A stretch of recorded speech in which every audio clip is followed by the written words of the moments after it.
Now, property developer China Evergrande Group has been ordered to liquidate by a court in Hong Kong and owes more than $250 billion in liabilities. Here's Helen Ann with more. Well, look, Evergrande is really the poster child for the crisis in China's property market. Today, a very big day for that company and for China's economy more broadly. It is the world's most indebted property developer.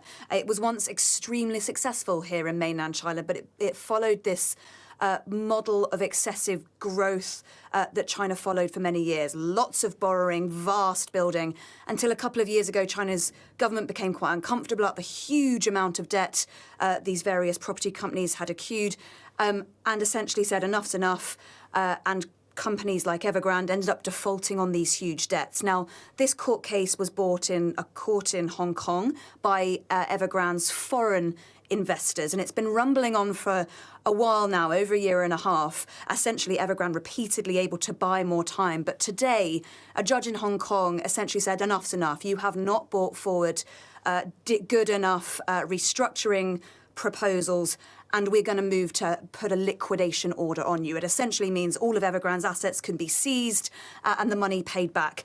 It will have huge implications in China's financial markets. It could prove a test case for many other developers that have essentially been facing these difficulties. But whether it's actually seen through in the impact on Chinese people, still a little bit uncertain.